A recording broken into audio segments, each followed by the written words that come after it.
Hey, hey, hey, it's your boy Ken White, host of the Southside Unicorn Show.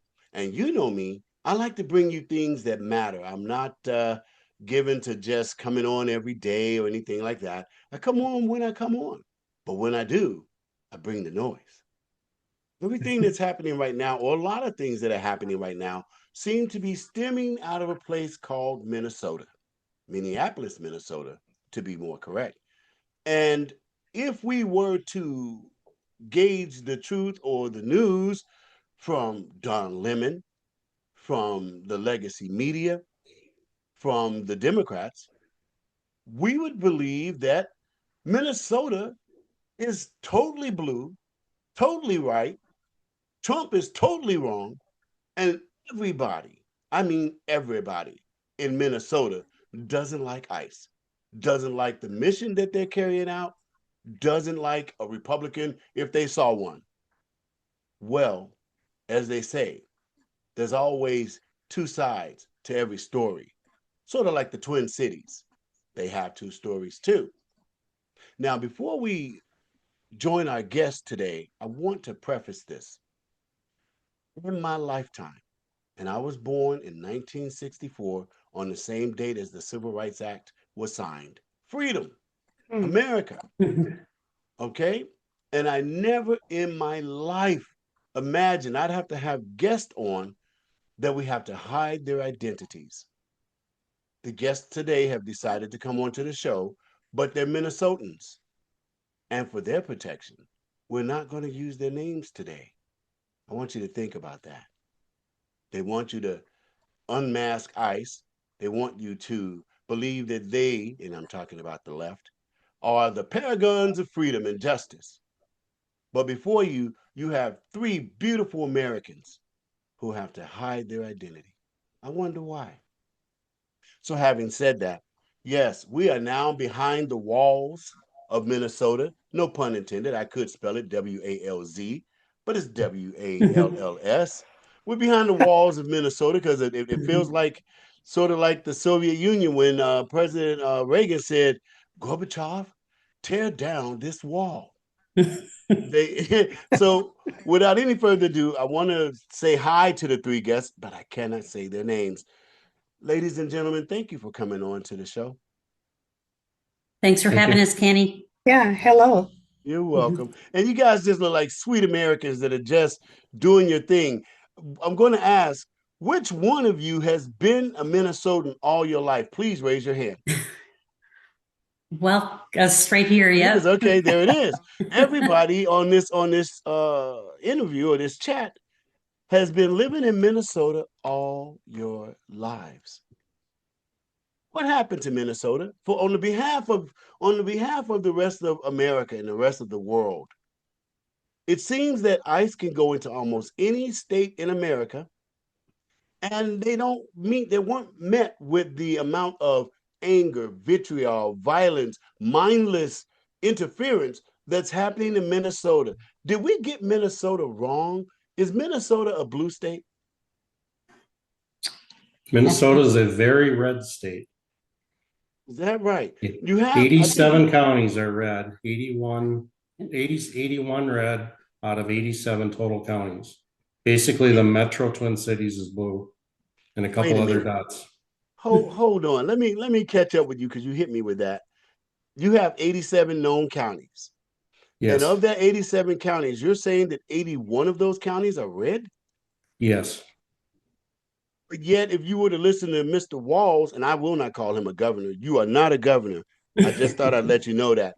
Um, if you listen to Mr. Walls or Don Lemon, you would think that everybody in Minnesota is blue. How is it then that they are the mouthpiece for Minnesota? Where are these 86 red counties? Where are these red voices? What's going on? Why are they so quiet? They're busy doing their jobs and loving the Lord and things like that, living their life. Being with, yeah, their family and um, yeah, they don't have time to be out protesting and yeah, the counter protesters are very violently attacked. That the few that have been brave enough to show up at some of these protests.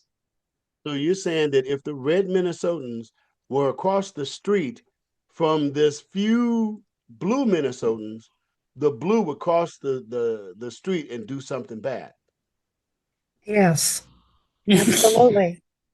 Wow, wow. And they're supposed to be the right ones, the ones that's doing it right. Now, your state joined the Union back in 1858. Correct.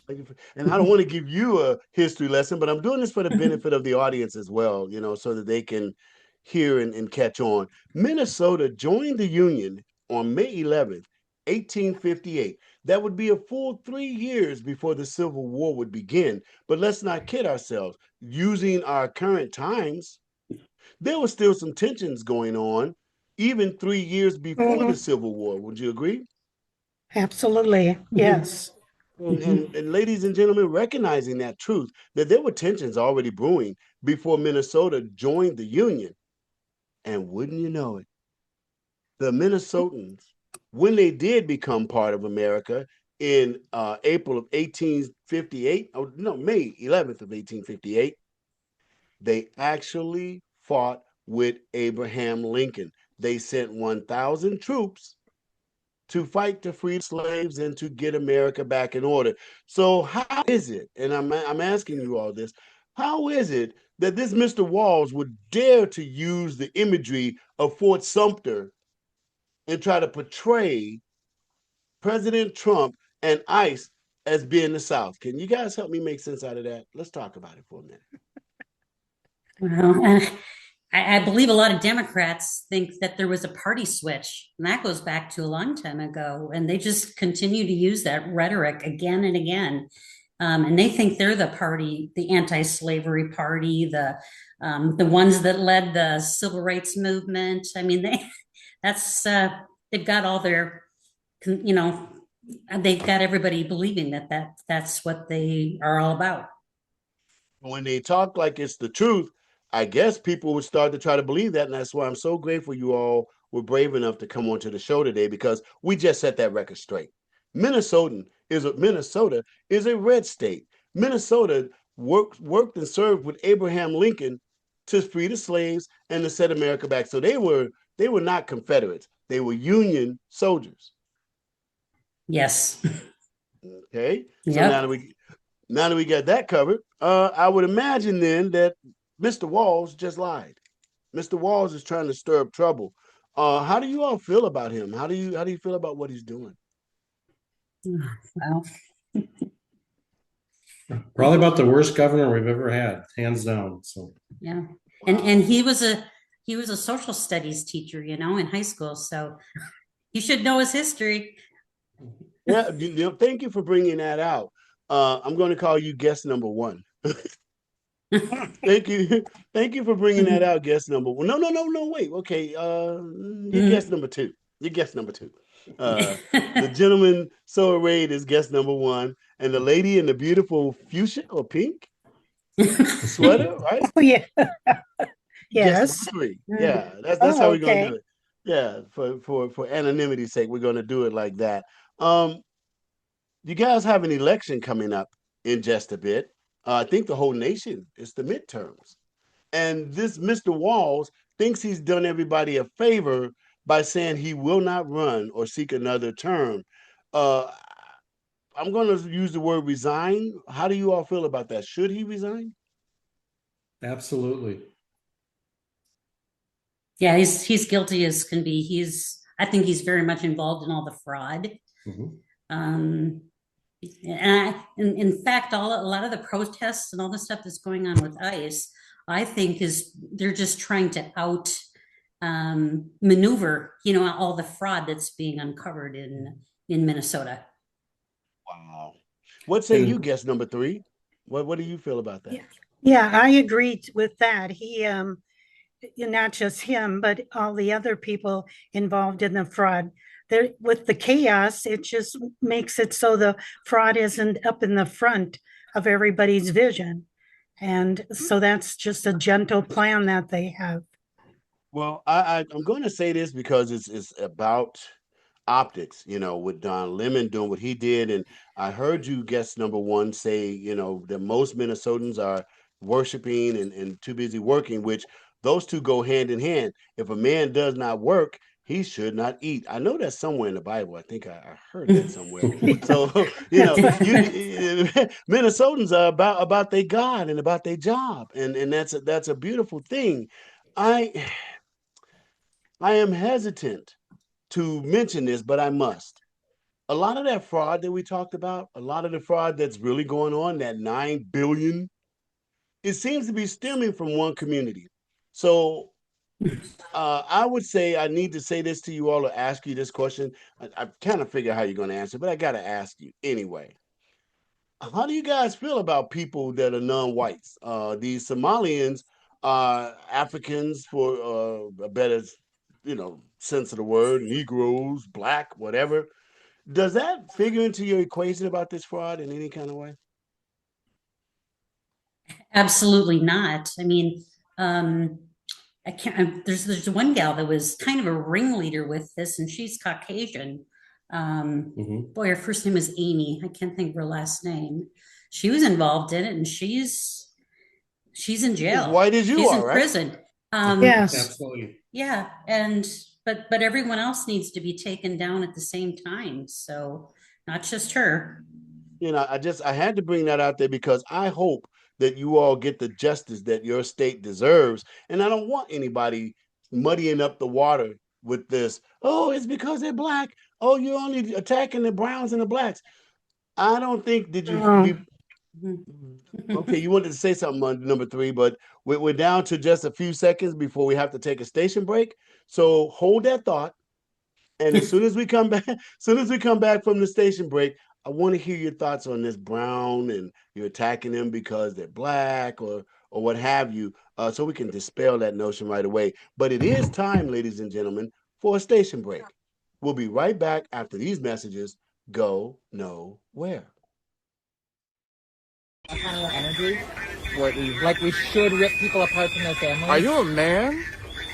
Wow, is that a question? Wow. Okay. How do you feel about ripping people from their families? Does that feel good? Fucking house nigga, isn't there?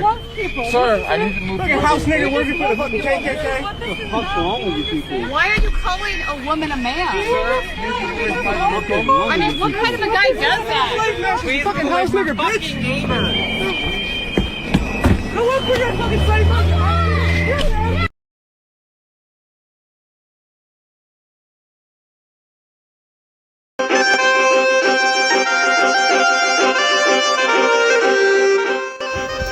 When I see a new broadcast from the Southside Unicorn, I can't wait to listen to it. You just never know what he's going to say.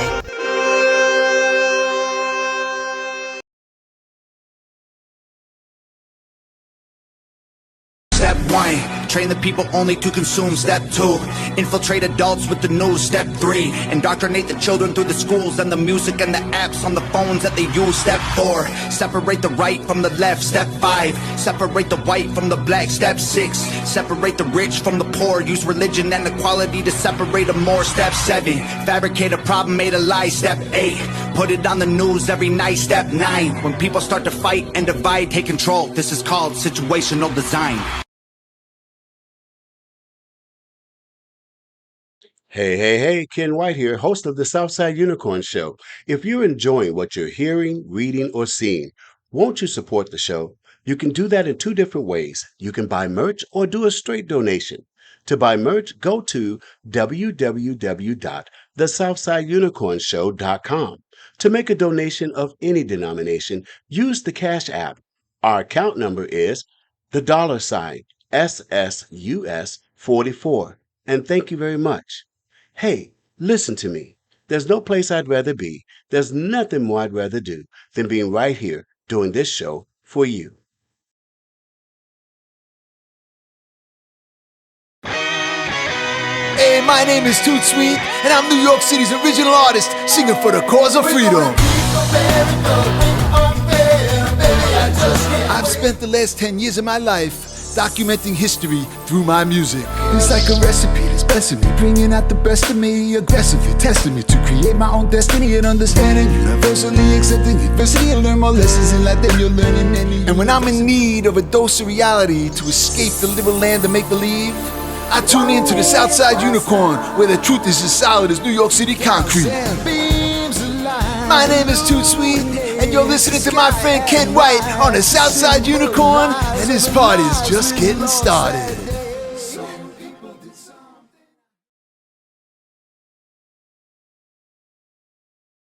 Secretary of Homeland Security Kristi Noem with agents today in the Twin Cities as they arrest a man they identify as Tomas Espintapia, an illegal immigrant convicted of robbery and wanted for murder and sexual assault in his home country of Ecuador. Noem speaking to the man through a translator. Do you know why we're here today? You will be held accountable for your crimes. 2,000 agents are on the ground in Minnesota for what they say is the biggest immigration enforcement operation ever. We did see dozens and dozens of agents come and go from the Whipple Federal Building for much of the day.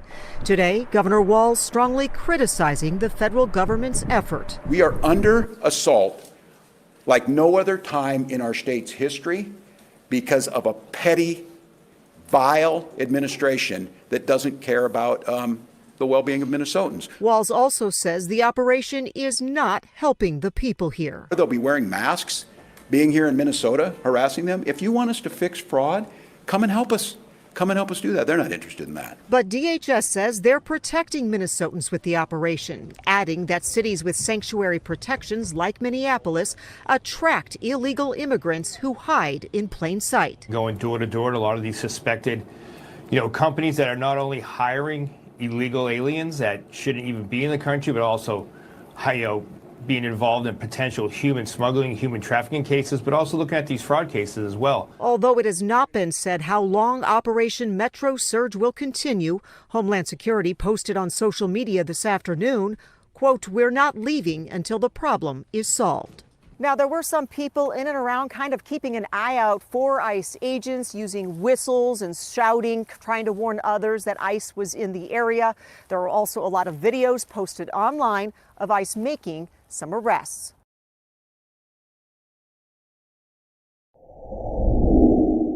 You are listening to the Southside Unicorn Show, hosted by my friend, Ken White. He'll be back after these messages.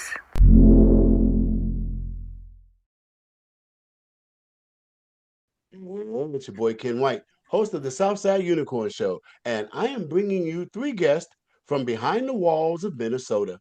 We have to block out their names for their protection. The names have been changed to protect the innocent. Can you believe that? But when we left off, we were talking about this incredible fraud that's going on in the state of Minnesota and its roots, no pun intended. And before we oh, you got that, did you? Yeah, I did. Before we left for station break, guest number 3 wanted to say something about this racist notion that Minnesotans are chasing brown and black people out of Minnesota. What's your thoughts on that, guest number 3? Right. I certainly don't blame any certain culture. I'm very happy to have mixed cultures in Minnesota.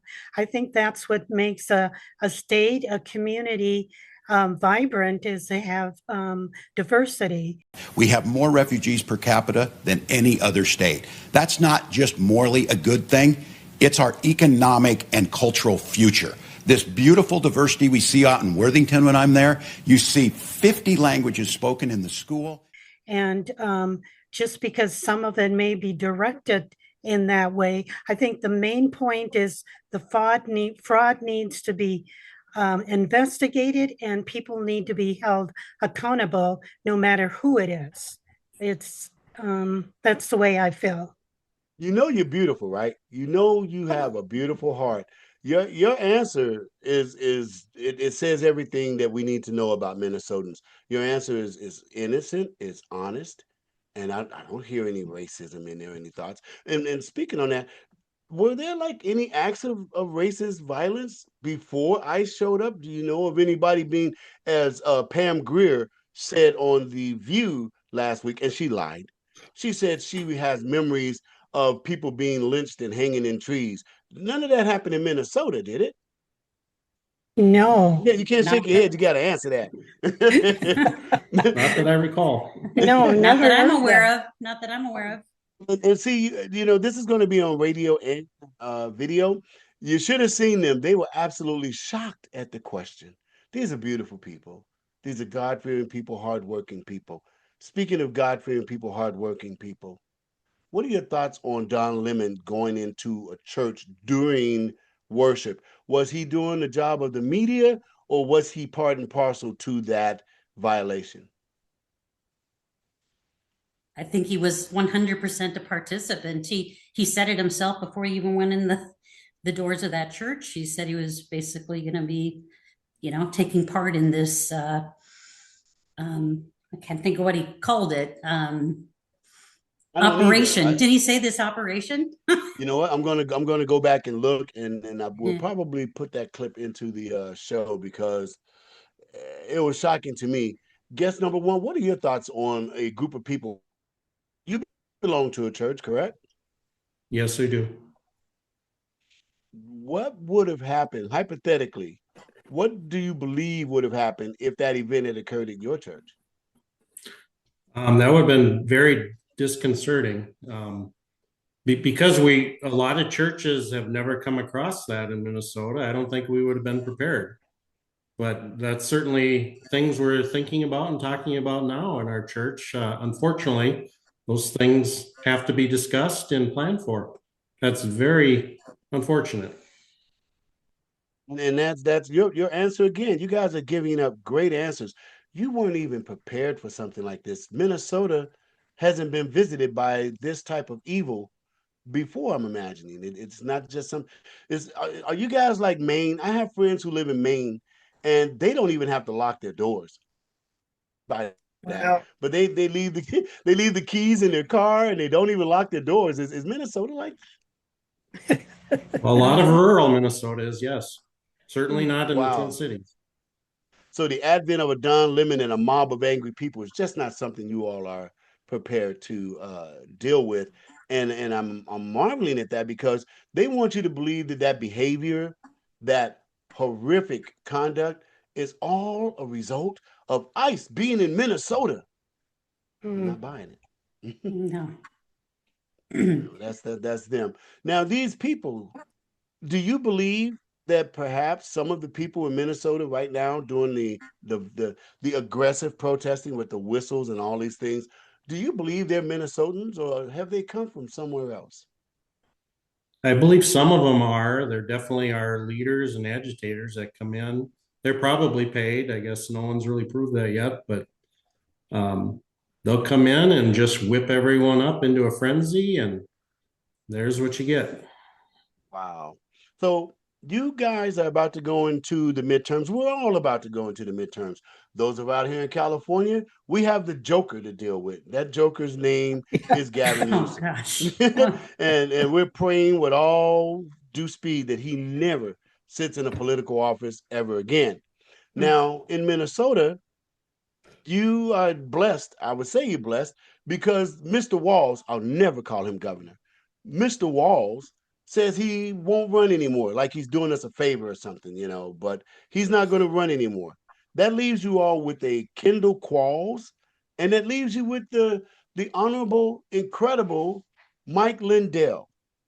What are your thoughts on this? And have you met any of these candidates? I mean, I've met Kendall Qualls, and I'm part of his nonprofit to help raise up and improve the communities, the Black communities around the state of Minnesota. And he's got a lot of other sites all over the country. His wife is now in charge of that. He's a wonderful man. He was in the Army, has a family of like 6 kids. He's a great guy. Okay. And we all know the name Mike Lindell. Mike Lindell is the pillow man. Yes. And he has one heck of a story. He was once addicted to drugs, and he actually broke that addiction by the grace of God. a very religious man. Irony on the fact that Don Lemon claims he's a Christian too. Yeah. Yeah, right. But Mike Lindell has thrown his hat into the ring. Guest number 3. I understand that you had the pleasure of meeting Mike Lindell. Right. I met him on the night of the GOP governor's debate, and there were 7 candidates there. He was one of them, so I met him, had my picture with him, and he signed his book, and a good friend of mine is working on his campaign. And yeah, I think that he's really knowledgeable about politics, and he's not a pushover. The way he has stood up against what they've thrown at him makes it so that he would be the same way in office. He's not going to bend with the wind. Well, it sounds like to me, guest number 2 and guest number 3 are going to be voting for 2 different people, but neither of them will be voting for Tim Walz. Guest number 1, you're being pretty Tom up there about that. What are your thoughts on the upcoming gubernatorial race? I'm very concerned that Amy Klobuchar is going to get her fingers in the mix there. So that's the unfortunate part. And even with Walz saying he's not going to run, if Klobuchar gets in there, who do you think she's going to put in place of her old Senate seat? So it'll be Mr. Walz. Probably. And I won't call him a senator even then. That is really unfortunate. So they're basically going to try to recycle themselves. It's sort of just like I can't even describe what type of beast that would be, that you try to stab it with the Steely knives, but they just can't, you know the song. Hotel California, right? Yes. You just can't get rid of Minnesota. There it is, Hotel Minnesota. You're right. So, and again, I wanted to keep this short and sweet because you all really are behind the walls of Minnesota, and this is serious stuff. But for the listening audience, for the rest of America, you needed to hear some voices that don't have whistles in their mouths, that have lived there their entire lives. These are Minnesotans, and I wanted to introduce you to them. They are the heart of America. They are decent people, God-fearing people, hardworking people who don't agree with all of the chaos and madness, because being spiritual people, I don't think you all get within 10 feet of chaos. Am I right? We try to avoid it as much as possible. Yes. Yep. Right. Exactly. So this is for the rest of the world and for Mr. Walz. He says that he visualizes Minnesota as being Fort Sumter, and he's trying to switch he said something that dastardly. I can't believe it. But the only way that a beautiful state like Minnesota would be anything like Fort Sumter is only because Mr. Walz would wish it so.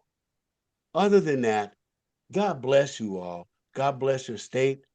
I want to remind people that Mr. Walz is also a gentleman I call Red Walz. He's Red Walz because he loves China. With the changes that have happened in Canada, I want you all to remember this as we prepare to leave this show. If Canada makes it possible for China to have access to Canada because of the geography of Minnesota and the moral ideas of Mr. Walz, you guys could very well easily become a gateway and a door for every nightmare that we ever thought of coming into our country. And so Trump looking at Iceland or Greenland would be a waste of time if Walz can hold Minnesota open while Canada helps him ease China right through the door of America. What are your thoughts on that real quick? Absolutely. That is very frightening. Did you ever think about it before today? No, I hadn't. I hadn't either. Well, that's why the Southside Unicorn does what he does. Because you got to remember, he is Red Walz. And all of a sudden, with this new chancellor or prime minister in Canada, boy, did he pivot hard toward China. It is now an existential threat to America because with Walz holding open the doors of Minnesota and Canada right on top of us, That's not a good thing. America, we really got to get ready for this. I want to give you all the last few minutes. Each one of you take about 20 minutes. Or correction, not 20 minutes. Take about, take about 20 seconds to say whatever you want to say to America about Minnesota, recognizing that we don't know anything more than what you all tell us. It's your go, guest number one. I guess all I would say is there's a lot of hardworking, God-fearing people in Minnesota, and we are just absolutely between appalled and embarrassed in the Twin Cities and the local government. It's absolutely appalling what's happened here. I've lived my entire life here, and it only gets worse. It hasn't gotten any better. Okay, that's number two. I think it's George Floyd, during the pandemic was a huge pivotal time for the state of Minnesota. And also, there's something other really important I wanted to mention. And now it just left me. Okay. Another important time in Minnesota was the elections in 22 when Walz won the governorship and the Democrats won the House as well as the Senate. And that hadn't been the case ever before. And they just took their thoughts and they had the trifecta, and they just took that power and they completely turned Minnesota upside down. And that was with that what is that place called? Dominion? All the ballot voting.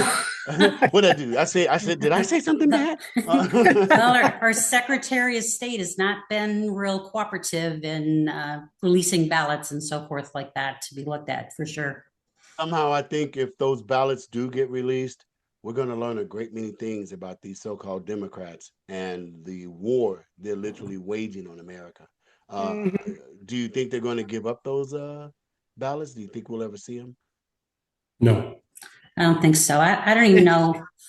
The Democrats keep changing the bar, you know what I mean, or raising the bar, and the race or the fight is always something different. And it seems like the Republicans are always just trying to catch up and then they lose track of momentum on something else they've been working on, like the ballots. They got to drop that because we got chaos or, whatever over here.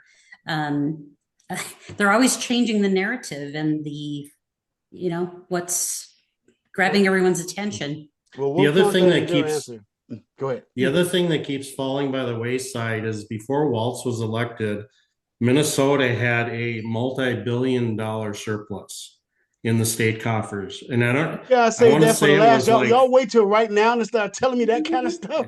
Wow, like $30 or $40 billion, and not only has since they have the trifecta, that money is gone, and they're already raising taxes and trying to get more money on top of it for all their. Isn't that what Democrats do? Isn't that what they do? They drain your purses, they drain your coffers, and then come knocking on your door for more. That's what it's so easy to spend other people's money. Yes. Yeah. Okay. Guess number three. Yes, I was going to just mention the George Floyd too. I think that was really the beginning of protesters, and at that time, the large percentage of it was Black. And which was understandable because of George Floyd.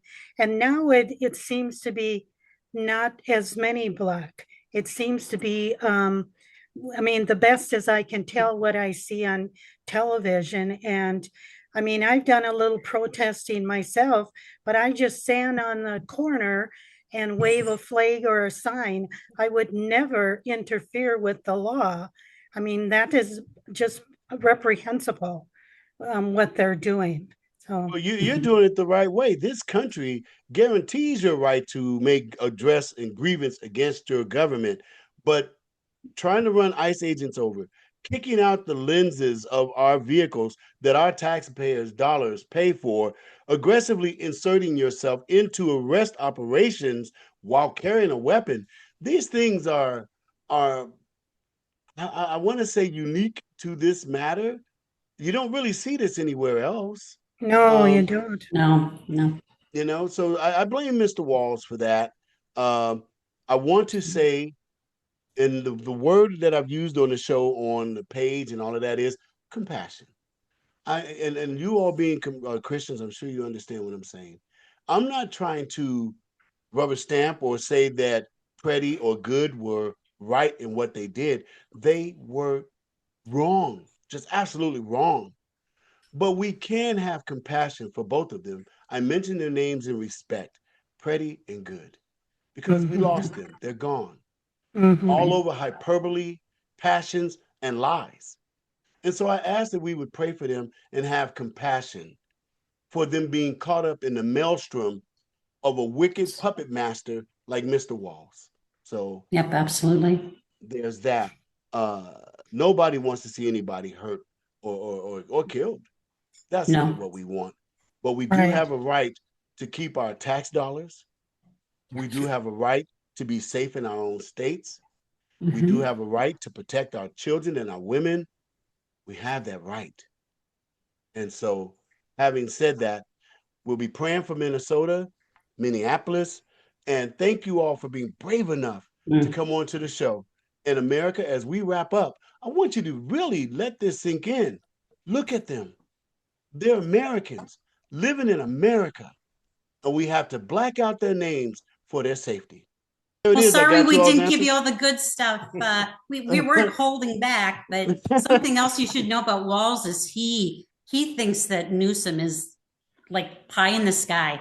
He just thinks he's the best guy in the world. Yep. No, well, we won't be having that. But yeah, we got to move forward and go ahead and wrap this show up. I want to thank you all for your answers. I want to thank you for appearing on the show. God bless you all. Stay safe. And I guess just, keep it under wraps, right? Okay. All right. Thank you. Thank you. Bye. So good to see you again. Same here. I'm sorry about your cat. I mean, thank you. All right, guys. Bye, Kenny. You take care. Yeah, bye-bye. Hey, listen to me. There's no place I'd rather be. There's nothing more I'd rather do than being right here doing this show for you. I'm Ken White with my 3 guest undisclosed names, and we are out.